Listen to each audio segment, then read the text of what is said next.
start when I feel ready. That sentence sounds responsible. It sounds mature. It sounds like something a highly trained physician would say before making a thoughtful decision. But in business, it may be the most expensive sentence a physiatrist ever repeats. Physiatrists are trained to be careful. We diagnose before we treat. We evaluate before we intervene. We think through risk, function, prognosis, complications, discharge planning, and whether the patient's insurance will approve the thing everyone knows they need. That mindset makes us excellent physicians, but it can make us dangerously slow entrepreneurs because business does not reward the doctor who waits until every variable is controlled. Business rewards the physician who takes informed action before certainty arrives. Many physiatrists tell themselves, I need to learn more billing first. I need more confidence before negotiating. I need a better website before marketing. I need a perfect business plan before launching. I need someone to show me exactly what to do. Translation, I am waiting until this feels safe. But building a profitable physiatry practice will never feel completely safe at the beginning. Not because you are incapable, but because ownership is unfamiliar terrain. You know medicine. You may not yet know contracts, positioning, referrals, revenue strategy, marketing, compensation models, or how to turn your clinical value into business leverage. That lack of knowledge creates fear, and fear loves to dress up as preparation. Here is the breakthrough. You do not become ready and then build. You build, and that is what makes you ready. The confidence you want is produced by the first uncomfortable conversation.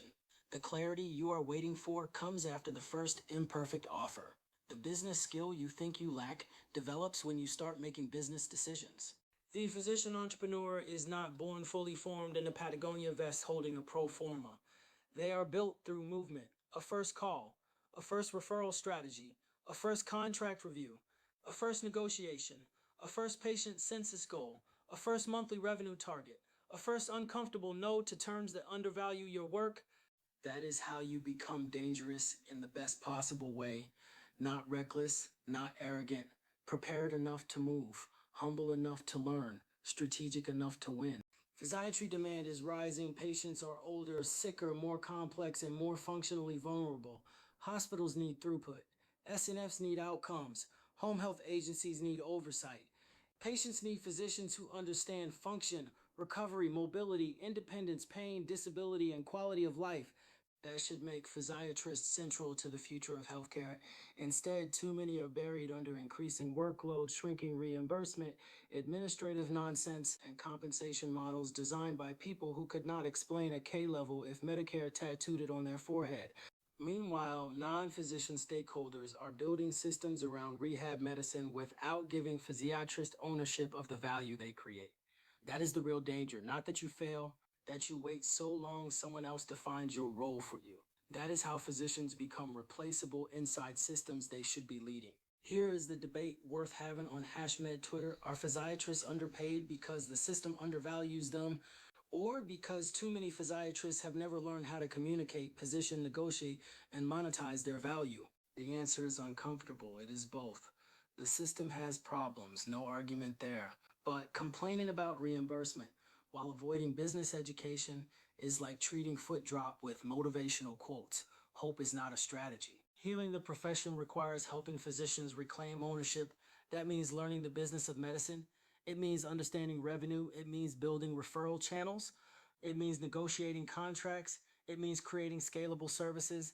It means becoming more than the nice rehab doctor everyone likes but nobody properly pays. You do not need to become less of a physician to become a better business owner. You need to become the kind of physician who understands that clinical excellence without business literacy leaves you vulnerable. So stop waiting to feel ready. Start with one move, one call, one offer, one system, one negotiation, one decision that tells your future practice, we are not waiting anymore. Because the hidden cost of waiting is not just lost income, it is lost ownership.